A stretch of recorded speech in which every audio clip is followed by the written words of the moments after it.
Boa tarde a todos. Vamos começar mais uma reunião do Grupo de Estudos de Tumores Hereditários Latino-Americanos, né, o LEGET. Né. Hoje é dia 5 de julho de 2019, são 2 horas exatamente. Né. Estamos falando aqui da sala de telemedicina, né, do Instituto de Ensino e Pesquisa do Hospital Sírio-Libanês, em São Paulo, Brasil.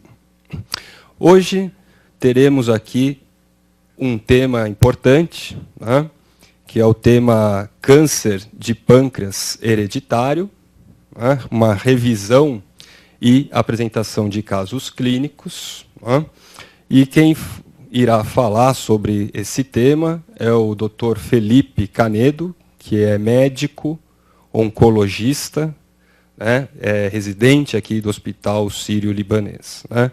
Ao meu lado também estão presentes aqui as enfermeiras Carla e Janina, né, que participarão aqui do nosso debate. Lembrando que vocês podem participar online pelo WhatsApp, tá? Que está aparecendo o número do celular na tela de vocês. Tá? Então, participando, fazendo comentários, sugestões e perguntas a respeito de câncer pancreático hereditário. Né? O meu nome é Pablo, tá? Eu vou moderar hoje aqui o tema. Tá? Eu sou médico geneticista. Tá? Lembrando que hoje não contamos com a presença do professor Dr. Benedito, tá? Porque ele está numa outra reunião importante, então não pôde comparecer, mas a gente vai aqui tocando esse tema super importante, né, Dr. Felipe, que infelizmente é um câncer, né? Câncer de pâncreas é um câncer que infelizmente mata muito, né? Tem um alto índice de mortalidade devido ao seu diagnóstico tardio, né? E por ser um câncer também de rápida evolução e de rápida metástase, né? Muito bem, então vamos falar um pouquinho sobre câncer de pâncreas hereditário. Então aqui passo a palavra ao Dr. Felipe Canedo.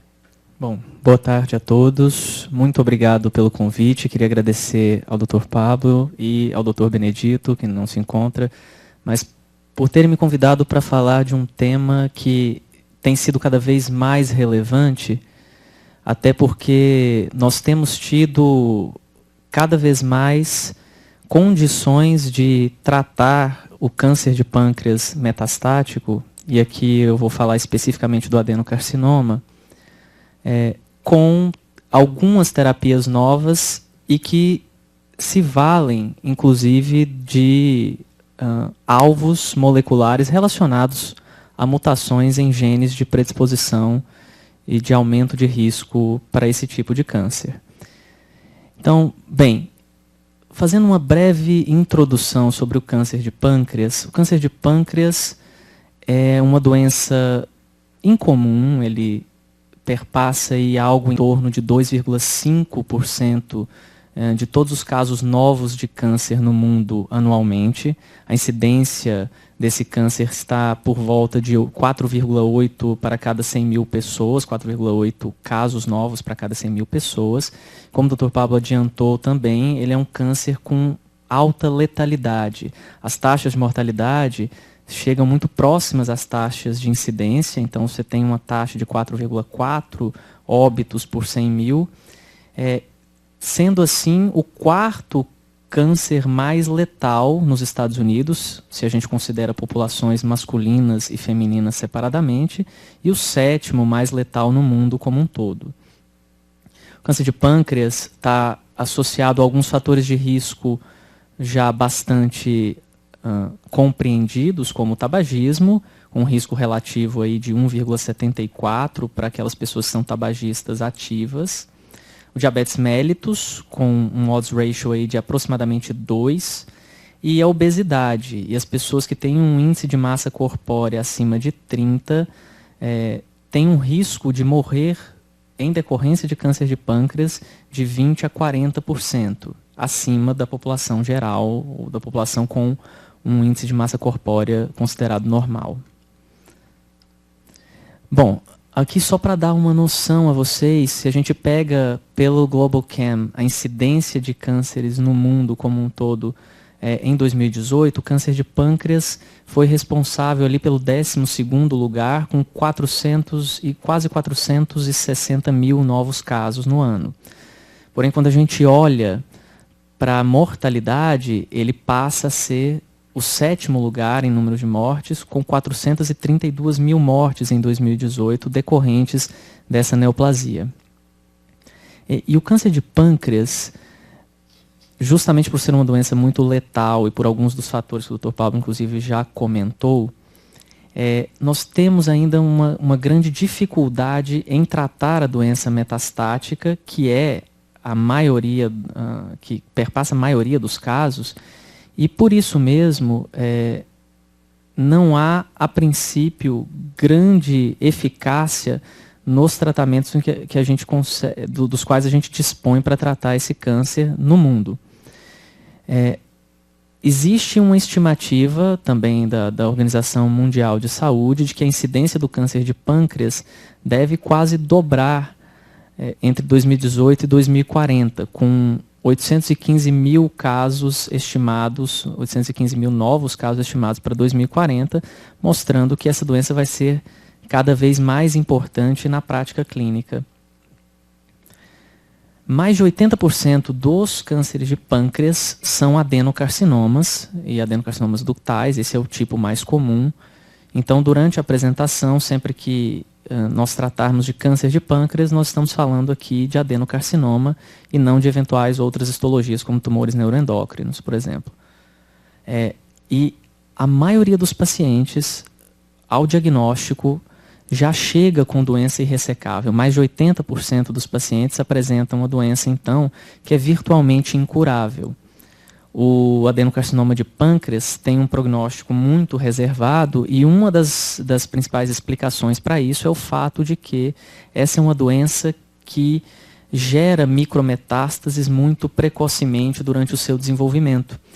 E isso acaba levando a uma diminuição muito importante na sobrevida desses pacientes. E nós temos taxas aí para câncer de pâncreas metastático, taxas de sobrevida em 5 anos de 2 a 5%. Então, essa é uma doença bastante letal. Então, você vê a importância. Então, acho que aqui uma das noções que nós teremos hoje é a importância, né, de se detectar precocemente o câncer, porque Perfeito. Quanto antes for detectado esse câncer, né, o câncer de pâncreas, né, assim como todos os outros, mas o câncer de pâncreas, né, você muda drasticamente a história natural da doença, a sobrevida do paciente, né, e principalmente naqueles indivíduos que nós vamos ver mais à frente, né, que estão predispostos, né, a terem câncer de pâncreas, como nós iremos falar. Eu gostaria aqui de falar que temos já pessoas online aqui também, né? Então, o Dr. Thomas Gollop, né?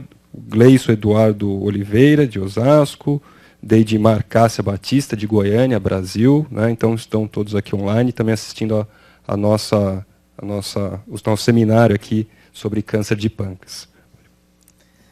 Bem, então, acho que o que é importante frisar é que, de fato, essa é uma doença que tende a ser bastante agressiva, não só por essa característica de micrometástases precoces, mas por uma biologia tumoral desfavorável, de fato, e mesmo bastante agressiva, eventualmente a gente até consegue boas respostas com tratamentos iniciais, porém são respostas não muito duradouras. Então, de um modo geral, ao longo do acompanhamento desses pacientes metastáticos, a gente tem poucas opções terapêuticas e são opções geralmente com eficácia bastante limitada, em termos principalmente de duração de uma eventual resposta.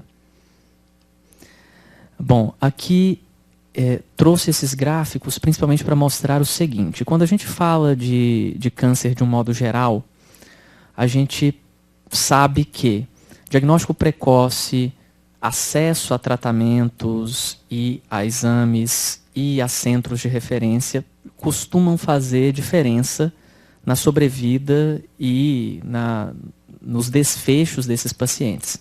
Então, quando a gente pensa, por exemplo, no câncer de mama, que é um dos tumores mais comuns no mundo, a gente vê que na Ásia, por exemplo, a gente tem uma alta incidência, uma alta mortalidade, mas na América do Norte a gente tem uma alta incidência, com quase 520 mil novos casos, 260 mil novos casos por ano, porém a mortalidade na América do Norte é de apenas 46 mil óbitos por ano. Na África, que conta com apenas 168 mil novos casos, essa mortalidade é de 74 mil. É praticamente o dobro da mortalidade norte-americana. Mostrando que, muito possivelmente aqui, questões socioeconômicas e de acesso fazem muita diferença.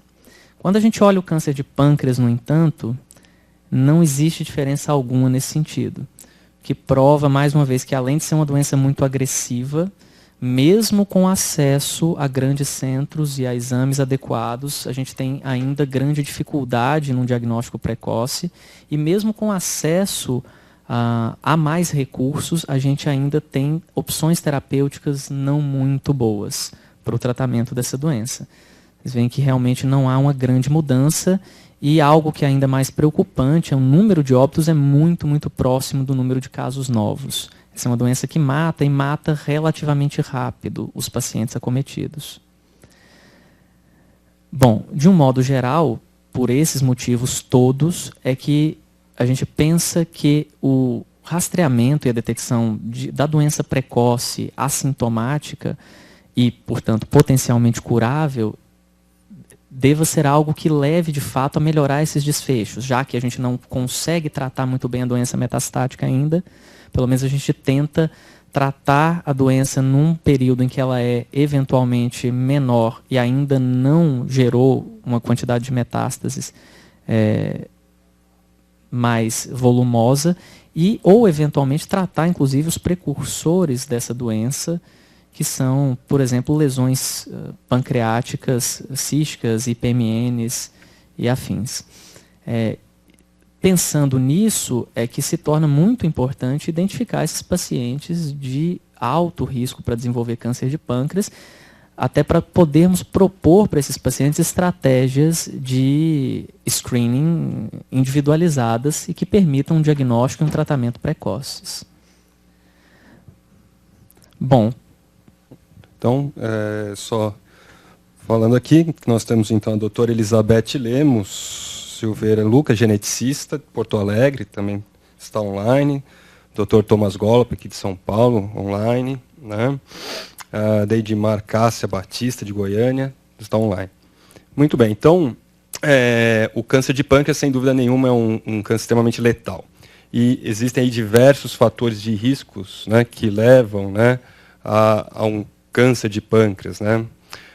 Entre eles, acho que o principal fator é o tabagismo. Né? O tabagismo é um fator de risco muito importante para o desenvolvimento de câncer de pâncreas, o diabetes, né? A obesidade, o sobrepeso, a obesidade, o sedentarismo, né? O consumo excessivo de álcool também é um fator importante para a predisposição de câncer de pâncreas. Um outro fator que é importante seria a história familiar, né, que a gente vai ver daqui a pouco, a história familiar de diversos casos de câncer de pâncreas na família também é um fator importante. Né, casos de pancreatite, né, então pancreatite crônica, certo, também são fatores de risco. Então, eu acho que, para começar, a orientação aos indivíduos da população e aos pacientes com relação a todos esses fatores de risco, né, você já conseguiria diminuir bastante aí a incidência no número de casos de pâncreas, né, de câncer de pâncreas ao ano. Muito bem.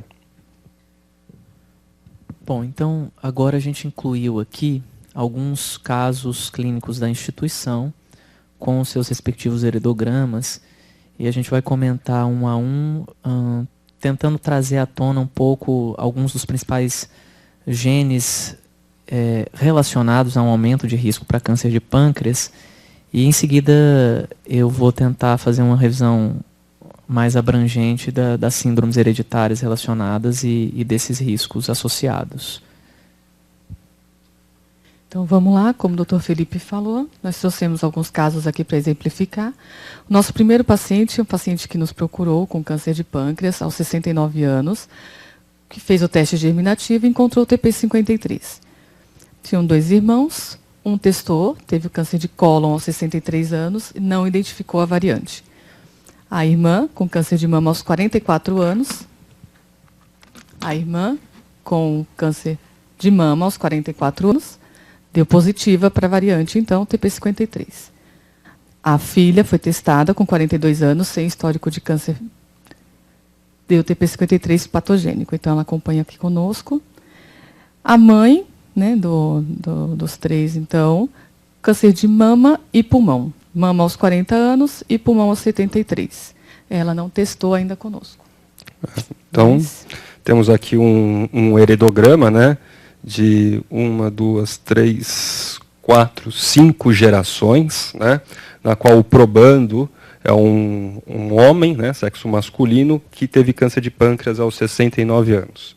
Ele realizou, então, um painel expandido, né, sequenciou aí diversos genes, né, e achou, então, uma mutação patogênica, né, no gene TP53. Okay? É uma substituição de uma guanina por uma adenina, né, na posição 1010. E aí, então, tem mais 2 irmãos, né, um do sexo masculino com câncer de colo aos 63 e uma menina, né, uma mulher com câncer de mama aos 44. Então, veja aí já a importância da história familiar, né, de se fazer um heredograma quando você tem um paciente com câncer, isso é fundamental. Né? Você atender um paciente com câncer, tem que fazer a história familiar desse paciente com pelo menos 3 gerações. Né?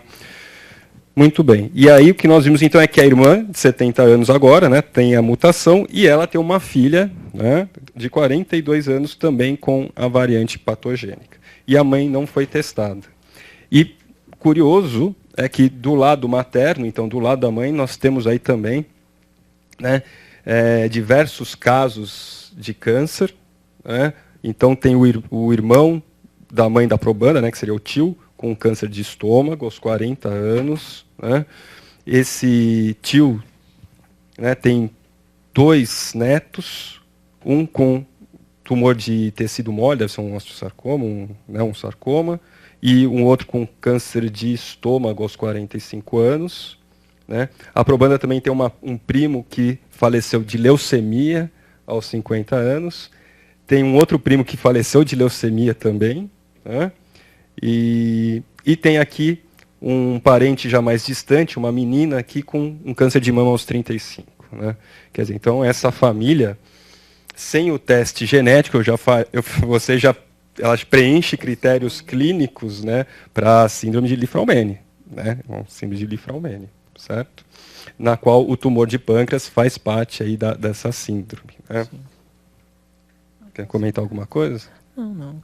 Acho que é importante ressaltar que, apesar de incomum, né, o tumor de pâncreas, como você bem disse, faz parte também da síndrome. A síndrome de Li-Fraumeni pode ocasionar uma diversidade muito grande de tumores, e por isso mesmo as recomendações, e a gente vai ver um pouco mais adiante, têm sido cada vez mais abrangentes, né, em relação aos pacientes com adenocarcinoma de pâncreas, de não testar somente BRCA 1 e 2, que são genes mais comuns, ou genes de recombinação homóloga de um modo geral, mas de tentar fazer painéis multigênicos para justamente, muitas vezes, diagnosticar essas alterações que são menos frequentes, mas também muito importantes. Né? Então, só para a gente terminar com essa família, a gente percebe então a importância da história familiar, né, e que provavelmente aí, diversos outros membros dessa família deverão ser testados para essa variante patogênica, né, porque tem muitos indivíduos aqui que não apresentam câncer, mas que estão em risco de ter câncer caso venham a apresentar a variante patogênica. Né. Então, essa é uma fase importante aí, né, da história clínica à história familiar. Então, passando para o nosso segundo caso, nós temos um paciente do sexo masculino que procurou nosso serviço com câncer de pâncreas aos 28 anos. Né? E aí foi feito o painel. No painel veio o MEN1, então, que está relacionado a tumores neuroendócrinos. Né? Como o doutor Felipe falou, ele vai mencionar mais para frente, mas é correlacionado com pâncreas, né? É comum. Então, o pai do paciente teve câncer de pâncreas. Do lado do pai, né, o tio, teve câncer de próstata aos 70 anos, já não é tão comum, né, na variante. E aqui, o avô, que teve um câncer, mas que não foi identificado. O paciente não soube nos referir qual câncer. Do lado materno, tem um tio com câncer de próstata, ele não soube referir a idade, né? E aqui, um pouquinho mais distante, uma prima com câncer de mama aos 49. Muito bem, então esse é um heredograma, né, mostrando aí também 1, 2, 3, 4 gerações, né, nessa família, na qual o probando, o que originou a consulta, é um indivíduo do sexo masculino de 35 anos atualmente, que teve então um câncer de pâncreas aos 28 anos. Né. Foi feito também o painel expandido, né, para câncer hereditários, né, e mostrou então aí uma variante patogênica, uma inserção de uma citosina na posição 427 no gene MEN1, né, que quando alterado ele causa neoplasia endócrina múltipla tipo 1, né. Muito bem. E aqui então temos aqui o pai desse probando, né, com dois tumores carcinoides, né, pâncreas e timo, aparentemente, né? Muito bem. Só o indivíduo que foi testado, né, nessa família. Né? Por enquanto, sim. Tá bom. Então, o nosso terceiro caso é o probando, que foi quem procurou o nosso serviço. Foi testado, ele veio sem histórico pessoal de câncer, trazendo a história da irmã, que tinha um câncer de um tumor benigno na hipófise aos 32 anos. Então, como nós sabemos, né, o ideal é que quem seja testado na família é quem já teve um histórico de câncer e na idade mais jovem. Então, o paciente não realizou o teste a princípio. E aí ele trouxe para nós, então, que tem um tumor benigno na hipófise de 32 anos, a irmã, que hoje tem 41, e um irmão com 42 anos atualmente, que teve um câncer de pâncreas com 14 anos. Né, que um insulinoma. Deixa eu mostrar aqui para vocês. Então, o irmão testou, né, e aí veio um MEN1 patogênico. A irmã também testou, também veio patogênico. E ele testou e deu negativo, que foi um probando que inicialmente nos procurou. Né? Então, o pai teve um histórico de câncer de próstata, que hoje tem 60 anos, mas teve o câncer de próstata aos 48. E os avós, paternos, câncer de cólon e uma leucemia. E é um irmão da avó com câncer de próstata. E, bom, interessante essa família, né? Quer dizer, então, o probando, né, que foi quem originou toda essa consulta, ele não tinha nenhum tumor. Ele veio por qual que foi? Ele veio preocupado, né? Porque os dois irmãos tiveram câncer novos, né? Então ele veio querendo saber, buscar alguma causa genética que pudesse falar, né? Porque a minha irmã tem 32 anos e teve um câncer com 32. Meu irmão, com 14 anos, descobriu um tumor raro benigno no pâncreas. Então, é algo raro, né? Um probando consciente, né? Porque consciente, é difícil, né? Uma pessoa que não sente nada, não tem nada, que procura um médico, né? Por uma questão de história familiar. Muito bem. Mas essa questão na parte genética tem crescido bastante. Aqui no nosso serviço a gente tem visto muitos pacientes que não têm histórico pessoal de câncer vir buscar. Então, olha, minha mãe teve câncer muito jovem, meu irmão teve câncer muito jovem, ele não quer, mas eu quero. Então, a gente... então ele não quer, então não. Então, vamos testar você, então, dependendo do histórico familiar, né? Bom, e aí, então, foram testados, né, para também painel expandido, né? Nesses casos é painel expandido, né? Porque, infelizmente, não vai testar o gene já, né, o MEN1 direto, né? Nós tem que fazer o painel expandido. A irmã, 41 anos, teve tumor de hipófise, né? Aos 32 anos, um prolactinoma. Né, e o irmão do probando, com 42 anos, teve um insulinoma, né, um tumor de pâncreas aos 14 anos. Né? e há uma suspeita aí de uma lesão em paratireoide, né? Muito bem, então, realmente, né, pituitária, paratireoide e pâncreas, né, os 3 tumores mais comuns na neoplasia endócrina múltipla tipo 1. E a variante encontrada aqui foi uma substituição de adenina por guanina, né, e aqui interessante, né, essa aqui é uma mutação intrônica, né, no sítio de splice, né, um sítio conservado de splice, a -2, né, o sítio de corte 5' no intron, né, mais ou menos na posição 851, né, uma substituição de A por G, que então esse é extremamente conservado nesse sítio de corte intrônico 5', né, é o intron 22, né, é isso?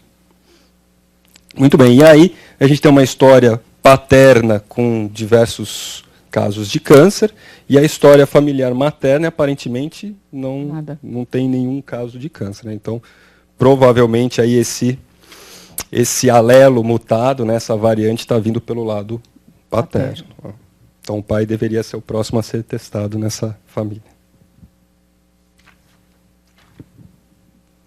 Então aqui no nosso próximo caso, nossa probanda então do sexo feminino veio para nos procurar com 53 anos, câncer de pâncreas aos 50. A mãe já falecida, né, com câncer de tireoide aos 25 anos, faleceu aos 60. Parte materna, só uma prima de 2º grau, com câncer de mama aos 25 anos. E aqui, um tio com câncer de laringe aos 60 anos. Então, a gente não sabe se era fumante ou não tenho. E aí a probando, então, tem 2 filhos, foram testados, o menino de 23 anos, então, foi encontrado a variante MEN1 patogênica, e a filha de 19 anos também foi encontrada a variante patogênica em MEN1. É isso. Então, aqui uma mulher de 53 anos com câncer de pâncreas aos 50 e adenoma de paratireoide, 3 adenomas, né, paratireoide aos 43 anos. Né? Então, vários tumores endócrinos. Né? E ela tem 2 filhos, olha só a importância, depois a gente vai ter que comentar isso, né? Quer dizer, a importância aí de se testar os filhos e depois o que nós faremos, né, com os indivíduos, né, portadores dessas variantes patogênicas. Né? E aqui, então, né, encontrou uma variante patogênica também no gene, né, MEN1. Aqui é uma deleção de 4 nucleotídeos, né, guanina, timina, citosina, timina, entre os nucleotídeos 249 e 252. Né? Então, o que a gente vai percebendo aqui? Né? Primeiro, tumores de início, idade jovem, precoce, né? Tumores, normalmente tumores raros, né? Vários tumores, mais de um tipo de tumor no mesmo indivíduo, né? Então são tumores primários diferentes, sincrônicos ou metacrônicos, né? História familiar positiva, também importante. Então, quer dizer que aí preenche os critérios aí para síndromes de predisposição hereditária ao câncer. Aqui, então, nós temos a probando, que veio nos procurar, então, é do sexo feminino, 61 anos, com câncer de mama. Dois cânceres de mamas, 2 cânceres primários, com 56 anos. Deixa eu mostrar. Com câncer de mama, então, aos 56 anos. Depois teve outro câncer de mama com 56 anos. Fez o teste e veio ATM positivo, patogênica. Esses tumores eram bilaterais? Bilateral? Então, esse caso, nós não estávamos no registro e não tenho dados para... Ela não acompanhava aqui no serviço. Então, ela veio, fez o heredograma, trouxe os dados, mas ela não acompanhava. Então, por isso que eu estava até olhando aqui a idade, nós não temos mais. São 2 tumores aparentemente sincrônicos, né, na mesma idade. Sim, sincrônicos. E aí ela traz histórico, então, de 2 irmãs. uma com câncer de pâncreas aos 63 anos, que testou e também deu variante positiva aqui em ATM, e é uma outra irmã que não tem histórico pessoal de câncer, mas que deu ATM patogênica. Os 2 filhos, por enquanto, ainda não testaram, pelo que nós encontramos no prontuário. Então, a mãe já era falecida e o pai tinha histórico de câncer de pâncreas, também falecido, então não testaram. Do lado do pai tem o pai, então a avó dela teve um câncer no útero que ela não sabia especificar e nem idade, e um câncer de mama aos 63 anos. E aqui tem um câncer de mama, mas que já está longe aqui da nossa probando, né? Uma prima. Mas aí acaba sendo o 3º grau, né? De 64 anos, com câncer de mama aos 62. Então já... Muito bem, então aqui um outro gene aparece, né, no nosso caso clínico, aqui é o gene ATM, né, que é um gene que quando está recessivo, ele causa uma síndrome genética chamada ataxia teleangiectasia, né, uma síndrome muito grave que cursa com indivíduos com baixa estatura, atraso do desenvolvimento motor, predisposição a câncer, né, sensibilidade à radiação ultravioleta, deficiência intelectual. Muito bem. Só que quando em autossômica dominante, ou seja, um alelo apenas, ele predispõe os indivíduos a tumores, o gene ATM. Né? Então, vemos aqui o que originou a nossa história, é uma mulher de 61 anos que teve, então, aparentemente, 2 tumores de mama sincrônicos aos 56 anos, uma irmã aos 63 com tumor de pâncreas, e uma irmã assintomática. Né? O pai, infelizmente, é falecido. Né? Deveríamos aqui testar aqui nessa família agora os filhos da paciente, né? Que é importante, e os sobrinhos dessa paciente, né? Então, os filhos da irmã, e, sem dúvida nenhuma, que é a prima dela, né? Prima que tem um tumor de mama aqui, aparentemente, aos 64 anos, e todos os outros os primos. Né? Quer dizer, então, a gente tem que ampliar a nossa pesquisa de variante. A variante que foi achada aqui foi uma deleção de uma guanina, né, na posição 3.802 no gene ATM. Então, aqui nós temos uma família, né, um pouco extensa. Nós recortamos um pouquinho. Passa o próximo slide, por favor, doutor. Isso, perfeito. Então, aqui nós demos um zoom. O nosso probando está aqui. Então, é um homem com câncer de pâncreas aos 70 anos, né, que nos procurou. Então, dele também veio um ATM patogênico. Ele tinha histórico de um irmão com câncer no sistema nervoso central aos 4 anos. O pai e a mãe não tinham histórico, para nos contar, mas a mãe, com 92 anos, a gente cortou, mas sem histórico pessoal de câncer, e o pai falecido. Então, também não deu para testar. E aí os tios, 2 tios, com um costeosarcoma aos 75 anos que faleceu, com os 2 filhos, no caso, a filha, que também faleceu com câncer de cólon aos 70 anos, e um outro filho também, que teve câncer de cólon aos 75 anos. E aqui, uma tia, também falecida, com câncer ginecológico, ele não soube especificar, com mais ou menos 50 anos. E aí aqui 2 primos, uma com câncer de mama aos 55 anos, que hoje tem 65, e um primo que faleceu com câncer de próstata aos 68 anos. Aí tem uma outra prima falecida, que não soube especificar se era um câncer de mama ou ginecológico, 2 primos, um câncer de cólon e um linfoma, 2 irmãos, e uma leucemia com 10 anos, faleceu, uma prima. E os avós, né? A gente vê aqui em cima, dos 2 com câncer de cólon e falecidos. Bom, então é uma família grande, né, extensa.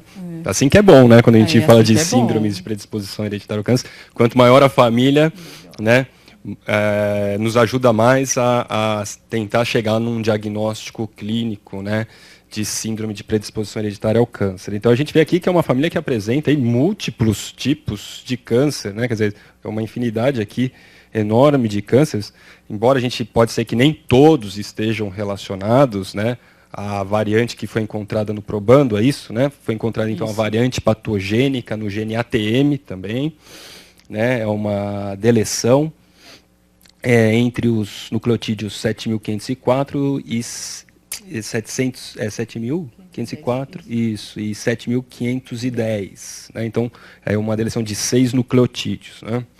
Muito bem, quer dizer, então, uma história grande aí, familiar, com vários tipos de câncer. Então, a gente tem que sempre levantar uma suspeita, né? Que essa família deve estar em risco, né, de predisposição a câncer. Né? Muito bom.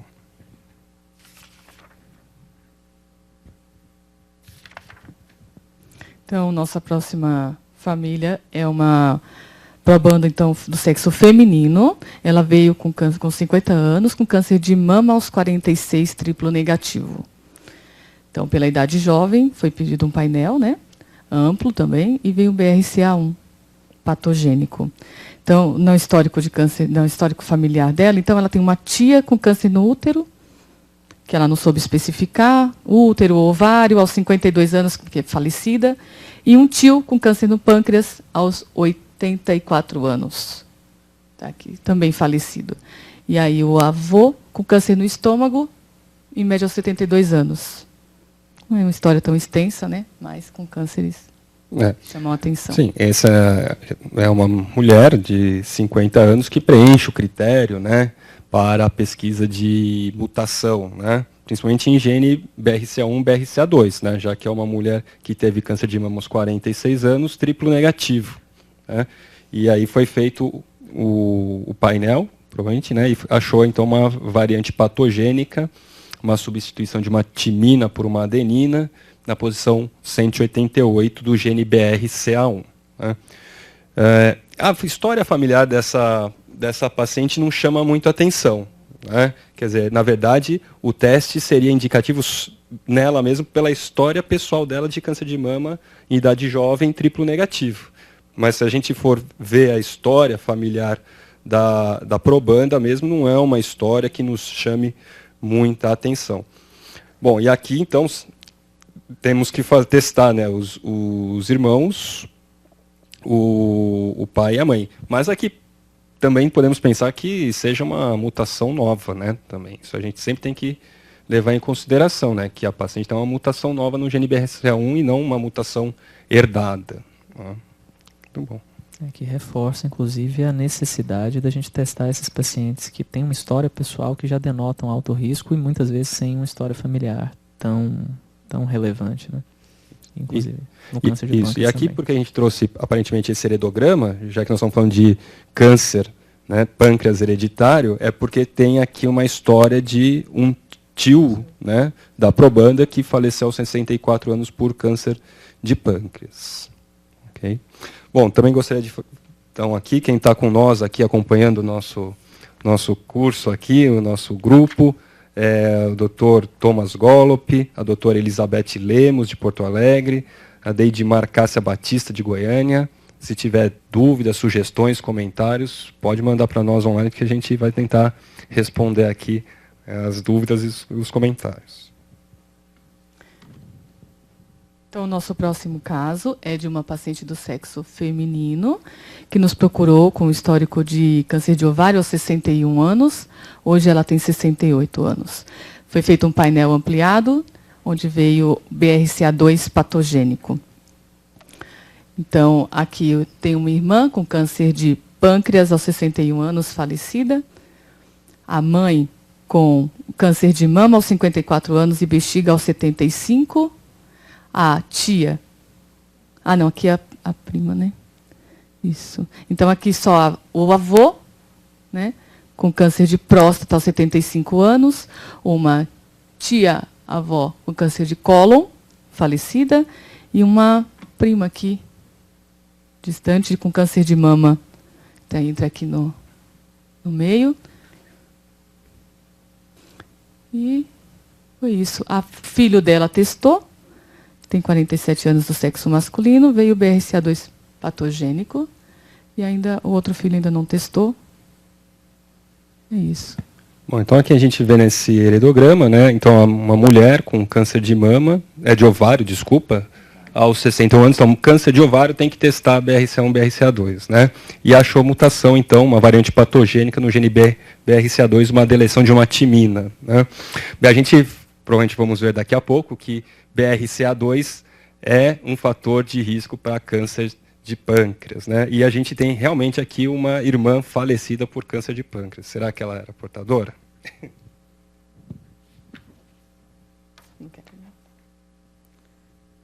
Então, aqui nós temos nosso último caso.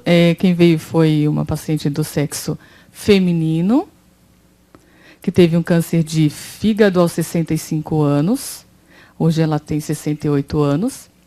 Ela veio em consulta junto ao marido, que também tinha histórico de câncer de mama na família, então nós acabamos coletando também, com câncer de pâncreas, aos 63 anos, e câncer de pele, um carcinoma espinocelular in situ. Então, os dois foram testados, e ambos tiveram a variante patogênica em BRCA2. Então, ela teve a variante patogênica em BRCA2, e ele em BRCA2 e CHEK2. Eles não têm filhos. E aí a esposa, que é aprobando, então, que tem um histórico familiar, que tem uma irmã que já era falecida com um câncer em sistema nervoso central aos 24 anos, um irmão com câncer de próstata aos 74. E aí vem aqui para os avós, né? Então, na parte do lado aqui do pai dela, né? Tem uma tia com câncer de mama aos 36 anos, uma outra tia com câncer de ovário e leucemia aos 80 anos, e um tio com leucemia também aos 90 anos. E uma prima com câncer de cólon e fígado. A gente não tem a idade. Bom, esse caso é um caso bem interessante, né, dessa probanda, porque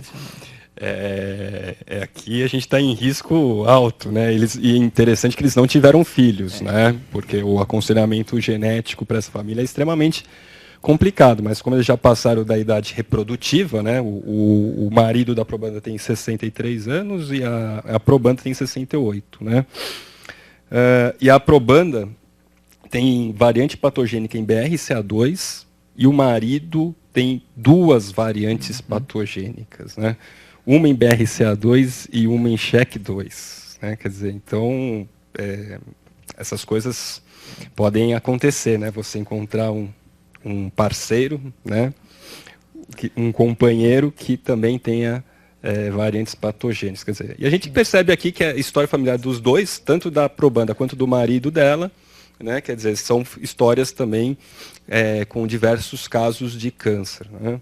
Então, esse é um caso bem interessante. Olha, sorte que não tiveram filhos, porque e esses filhos deveriam ser testados, caso ocorresse, e imagina como deveria ser a vigilância, né, o rastreio, né, de tumores para um indivíduo que pode ter aí diversas variantes patogênicas, né? Quer dizer, esse indivíduo poderia ter 3 variantes patogênicas, 2 em BRCA2, são um homozigoto, um heterozigoto composto, né, para BRCA2, e uma variante patogênica em CHEK2. Quer dizer, é um caso extremamente complexo de lidar com um indivíduo que porta, né, essas variantes, né?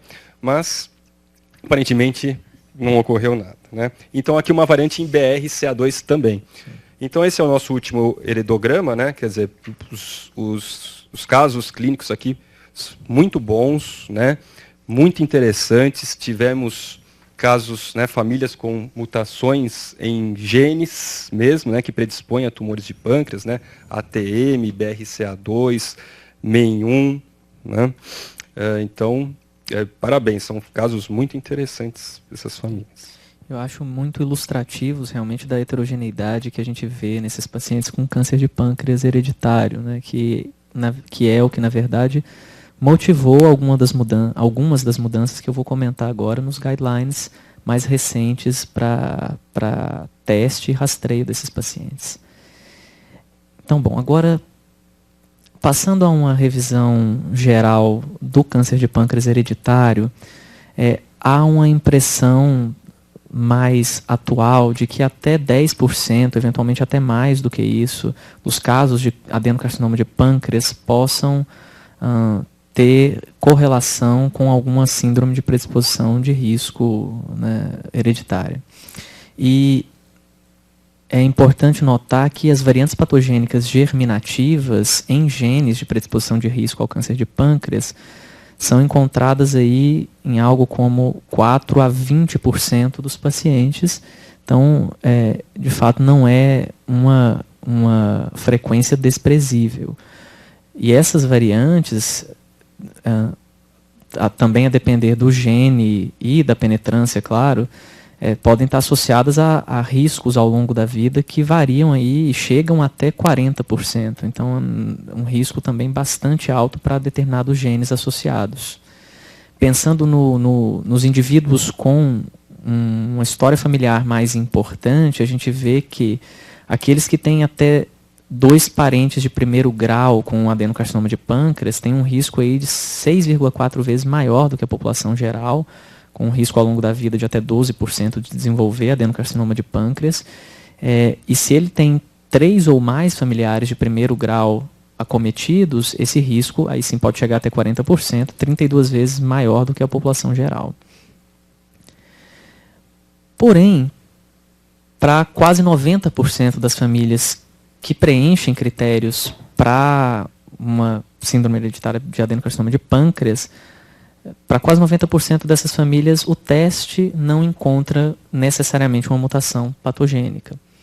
E aqui, esses resultados, ou são resultados de fato, em que não há nenhuma variante encontrada, ou aqueles em que se encontram variantes de significado incerto, e, portanto, a gente não tem como inferir muita coisa a partir daí. De toda maneira, dadas as novas possibilidades terapêuticas que surgiram com o advento da imunoterapia nos últimos anos, já é recomendado, tanto pelo NCCN quanto pelos guidelines das principais sociedades de oncologia, que haja teste, e aqui não necessariamente teste em mutação germinativa, mas teste para mismatch repair ou para instabilidade de microsatélites na própria peça tumoral, sempre que você tenha um caso de adenocarcinoma de pâncreas, sobretudo na doença metastática, em que as opções de tratamento não são tão amplas assim. E o guideline da NCCN recomenda atualmente que se testem todos os pacientes, e que se avalie pelo menos se avaliem todos os pacientes com diagnóstico de adenocarcinoma de pâncreas. Então, o adenocarcinoma entrou aí para aquele rol dos tumores em que a gente acaba indicando avaliação genética e teste independentemente de qualquer outro fator, né, como é o caso do ovário, como é o caso atualmente também do câncer de próstata metastático.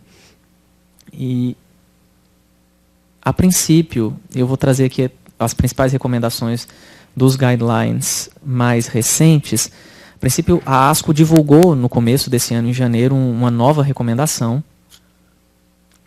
E a recomendação da ASCO é concordante com essa da NCCN, de que se testem todos os pacientes, ou pelo menos se avaliem todos os pacientes com adenocarcinoma de pâncreas, para o risco, né, para síndromes hereditárias.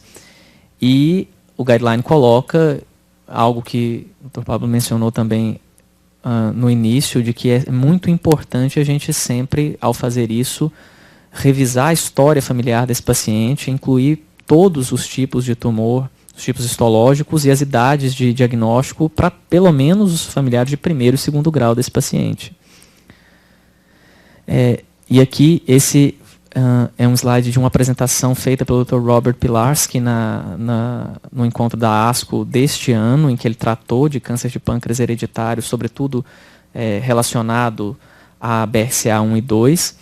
E o guideline da Sociedade Americana, então, tem recomendado que, mesmo para indivíduos sem um histórico pessoal de câncer de pâncreas, que esses indivíduos sejam testados desde que eles venham de uma família com um aparente risco hereditário para câncer de pâncreas, e aí isso envolve ter 2 ou mais familiares de primeiro grau acometidos, ou famílias que tenham 3 ou mais familiares acometidos, independentemente de serem de primeiro grau ou não.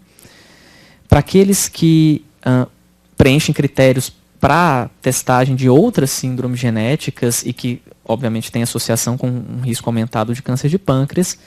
E você pode discutir, inclusive, o teste para qualquer indivíduo, que foi justamente o que o guideline trouxe de novidade, para qualquer indivíduo com câncer de pâncreas, mesmo se a história familiar não for assim tão importante em relação a um risco aumentado. Nesse guideline, a ASCO traz as seguintes alterações como aquelas relacionadas a um aumento do risco de câncer de pâncreas para os quais você deve testar os pacientes. Então, aqueles pacientes que fecham critérios, por exemplo, para polipose adenomatosa familiar, que tem uma heterozigose em ATM, e aí fecha um critério para um aumento de risco para desenvolvimento desse tumor, BRCA1 e 2, CDKN2A, que é relacionada à síndrome de melanoma, né, síndrome de melanoma familiar e nevoatípico, e síndrome de Lynch. PALB2, que é um gene recentemente descrito como referente a um risco aumentado para câncer de pâncreas. Esse risco ainda é estimado. Pacientes que tenham mutação em STK11 fecham critérios para Petersieger e pacientes com Lifraumene. Então, acho que os casos que a gente viu aqui ilustraram bem boa parte, né, dessas alterações. E aqui, esse é um guideline especificamente para o adenocarcinoma, mas acho importante comentar também, em relação aos tumores neuroendócrinos, a presença de mutação nos genes das neoplasias endócrinas múltiplas, né, que aí também aumentam o risco, mas não especificamente para o adenocarcinoma. Então, o guideline traz ainda que sempre deve ser pensado em se testar esses pacientes no início, né, logo após o seu diagnóstico, no momento precoce da doença, até porque essa é uma doença de um prognóstico muito reservado e eventuais resultados dos testes podem levar a mudanças, inclusive em relação a opções terapêuticas para esses pacientes. Então, quanto antes você testa esses pacientes, mais chance você tem de descobrir, às vezes, informações relevantes que mudem o curso dessa doença, né? Além disso, a ideia do guideline é a de que, a não ser que esse paciente já venha de uma família com uma mutação patogênica conhecida, que a gente sempre faça painéis multigênicos, que sejam painéis amplos, justamente por causa de toda essa variedade que a gente viu muito bem aqui representada nos casos apresentados. Bom, em se tratando do segmento desses pacientes, o guideline coloca que você deve considerar para segmento quaisquer indivíduos que tenham parentes de primeiro grau acometidos por câncer de pâncreas dentro de uma família com aparente risco hereditário ou indivíduos de famílias que já carreguem mutações patogênicas sabidas associadas a um risco aumentado para esse câncer. E a vigilância, esse acompanhamento seria principalmente, aí é um consenso de especialistas, realizado com ressonância magnética, até para evitar eventualmente maior exposição à radiação, ou ultrassom endoscópico. O CA199 não foi recomendado nesse guideline como uma maneira de se seguir esses pacientes, e é preciso, claro, sempre discutir com os pacientes potenciais riscos que estejam envolvidos nesse segmento, inclusive o risco de, às vezes, um super tratamento, né, e eventuais procedimentos desnecessários que possam surgir por alguma alteração nesses exames.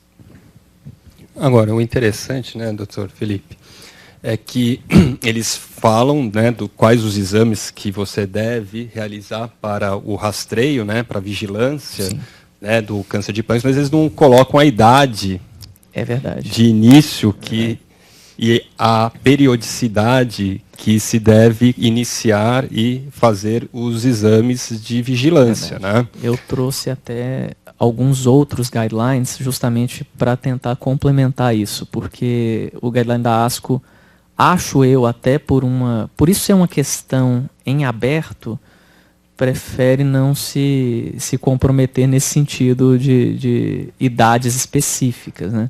Mas se a gente olha o guideline da CAPS, que é o consórcio para rastreamento de tumores de pâncreas, né?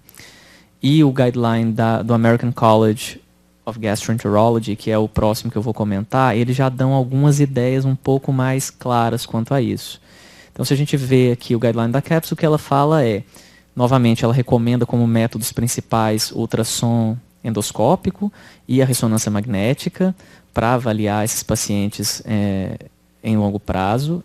Ela diz que pode, obviamente, serem consideradas a tomografia, a ultrassonografia abdominal e, eventualmente, a CPRE como métodos alternativos naqueles pacientes que necessitem.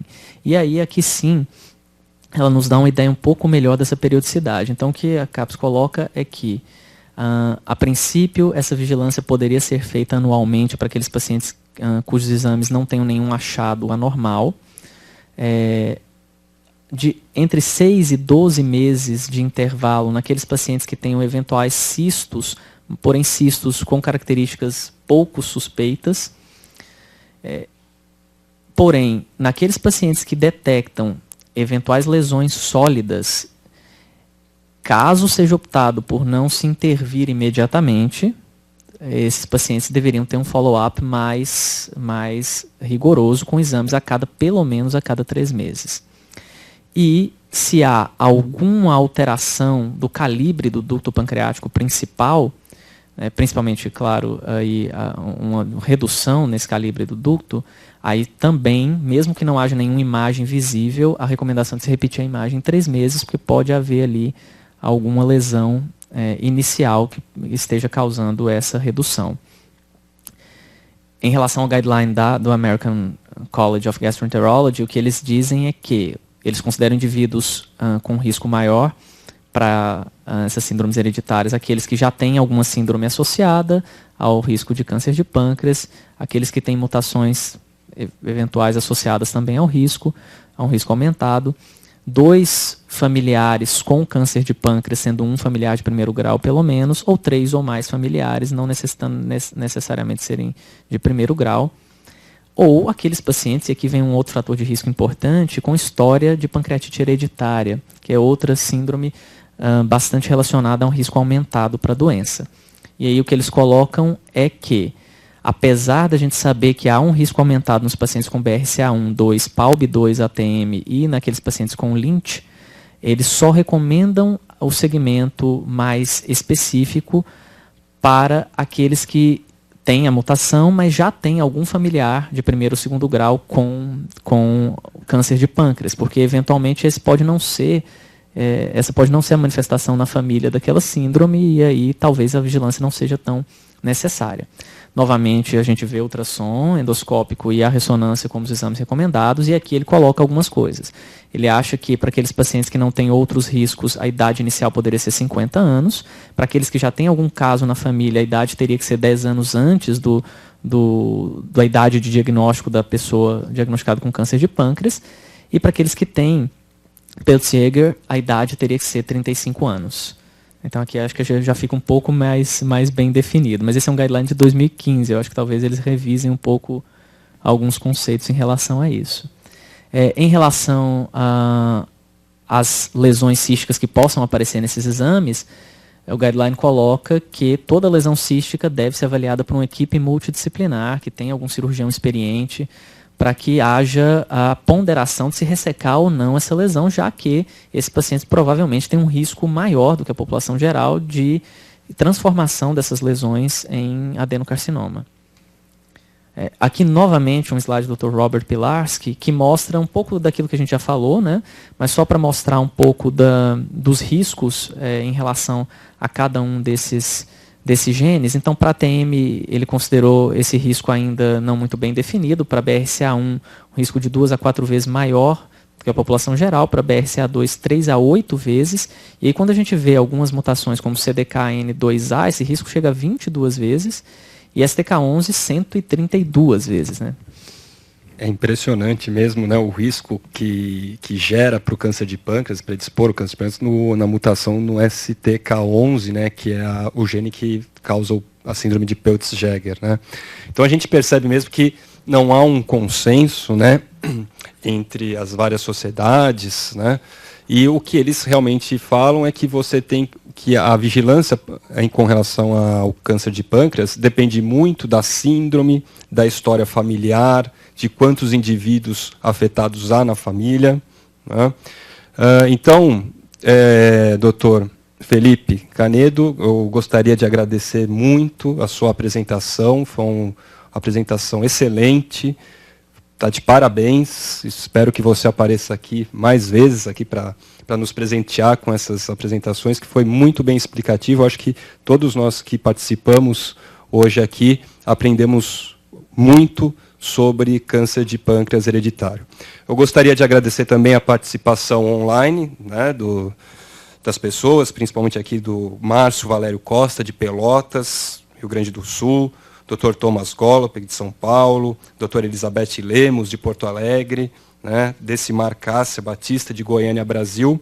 Lembrando, então, que a nossa próxima reunião aqui do Grupo de Estudos de Tumores Hereditários Latino-Americanos será no dia 19 de julho, às 2 horas, nesse mesmo local aqui. Tá bom? Gostaria de agradecer a todos os componentes da mesa e, com isso, então, encerramos mais um caso aí do GET. Obrigado.